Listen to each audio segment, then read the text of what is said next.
Hi everyone, and welcome to Bank of Korea's YouTube channel. Today, we're joined by Junyoung Lee from the Research Department to talk about recent economic outlook released last week. He is part of the business cycle team and has been involved in BOK's forecasting process for the past few years. Thanks for being here with us, Jun. Thank you very much for the warm welcome, Miju. It's truly a pleasure, and I'm looking forward to discussing some of the key takeaways from Bank of Korea's May economic outlook with everyone joining us today. Okay, so let's dive right into the May outlook report. The point that stands out to most is the downward revision in Korea's GDP growth forecast for this year from 1.5% to 0.8%. Could you shed some light on the reasons behind this significant adjustment? Sure. There are two main reasons why we had to lower our GDP forecast for this year. First, the impact of heightened uncertainty on economic sentiment driven by both domestic political unrest and global trade tensions have been much sharper than expected. And second, although global trade tensions have eased somewhat since early May, the overall level of tariffs are expected to be much higher than what we assumed back in February. Let me first elaborate more on factor number one. To explain the change in our GDP forecast, we need to revisit the baseline assumption made in February. At that time, we projected growth for 2025 at 1.5%, based on the premise that political uncertainty gradually eases starting from the second quarter and that global trade tensions do not escalate into something more disruptive. But as you know, events did not unfold that way. Political instability dragged on until early May, and we saw tariffs being announced at historically high levels. That combination weighed heavily on business and consumer sentiment. And only to make matters worse, accidents at major construction sites, as well as wildfire damage in the southern provinces, further dampened economic activity. As a result, Q1 GDP, as well as April and May data, came in much weaker than we had initially anticipated. The construction sector in particular took a heavy hit. On top of the ongoing structural issues, such as the overhang of unsold housing in non-metropolitan areas and the slump in commercial real estate, weak sentiment led to an even sharper fall in construction investment this year. Private consumption hasn't fared much better either. Its recovery has been slower than previously expected, largely due to the persistently low consumer confidence until April. So, to sum up the first factor, what really drove the revision was the weaker than expected recovery in domestic demand, largely stemming from subdued economic sentiment across both customers and businesses. That's exactly right. So the second reason behind the downgrade is that while there's still a lot of uncertainty around how things will unfold, the global trade environment has clearly become less favorable, especially for an export-driven economy like Korea's.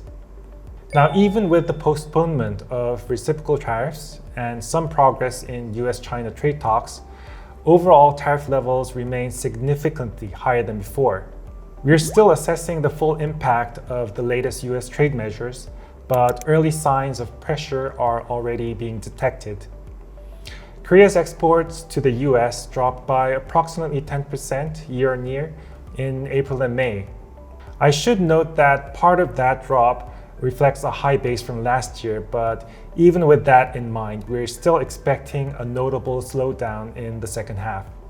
According to our analysis, key export categories like automobiles and auto parts, steel and aluminum, as well as semiconductors, are likely to be hit the hardest.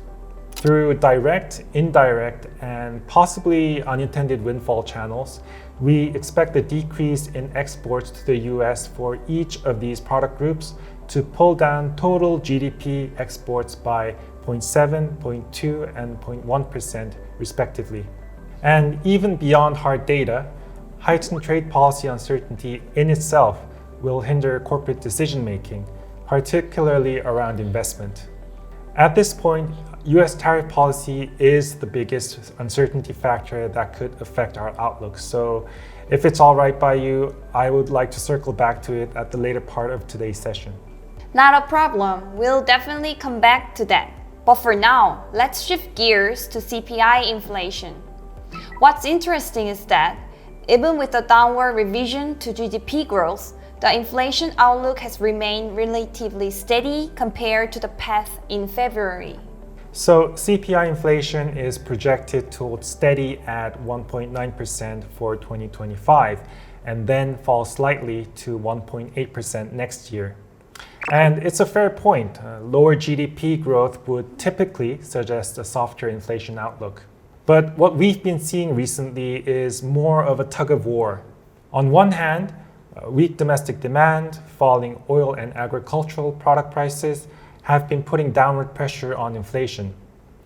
But on the other, prices for items like livestock and fishery products, processed foods and services, particularly dining out and university tuition, have been pushing inflation upwards. These opposing forces have largely offset each other, keeping headline inflation steady at 2.1% in April. Our view is that this dynamic will likely continue for a while. So even with the downward revision to growth, we decided to maintain our inflation forecast at 1.9% for this year. All right then. Now that you've walked us through the BOK's May outlook for GDP and inflation, it seems clear that a lot hinges on how US tariff measures evolve from here.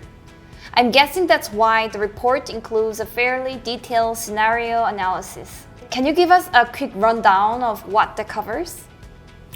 Absolutely. As you pointed out, the timing and scope of US tariff actions on its trading partners or on specific products will have a major impact on Korea's economic outlook.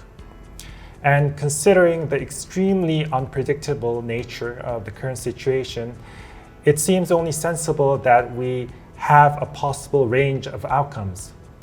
That is why we included a scenario analysis in this report, laying out two alternative paths, one optimistic and one more pessimistic.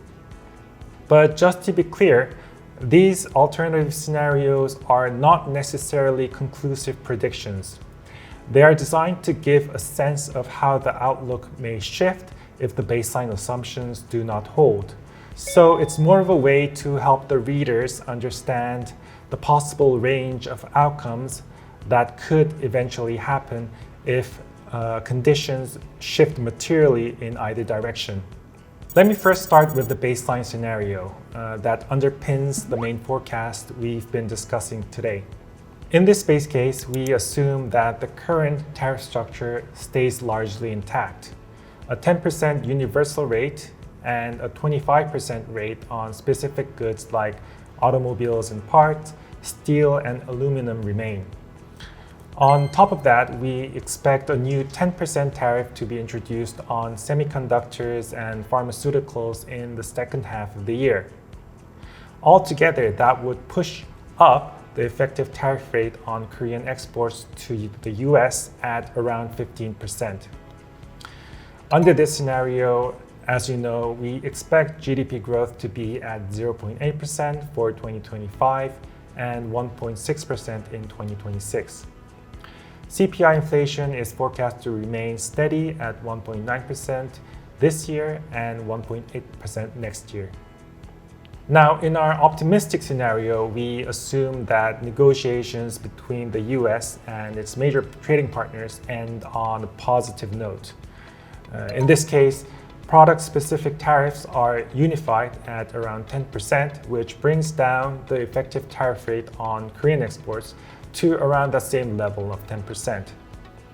Under this setup, GDP growth improves by 0.1 percentage points this year and by 0.2 percentage points next year. The CPI inflation remains same for 2025, but nudges up by 0.1 percentage points in 2026. On the flip side, our pessimistic scenario assumes that Roughly half of the currently suspended reciprocal tariffs are implemented starting from the second half of the year, of course with major trading partners retaliating in kind. Here, the effective tariff rate rises to about 20%, and as a result, GDP growth dips by 0.1 percentage points this year and by a much larger 0.4 percentage points next year. Inflation also will soften by 0.2 percentage points in 2026. Well, unfortunately, we'll have to wrap things up. June, thank you so much for the thoughtful insights and clear explanations. We really appreciate your time and we hope to have you back with us again soon. It was a great pleasure and thank you very much for having me. For further information, please refer to Bank of Korea's website, www.bok.or.kr. And don't forget to like and subscribe to BOK's YouTube channel. Thank you.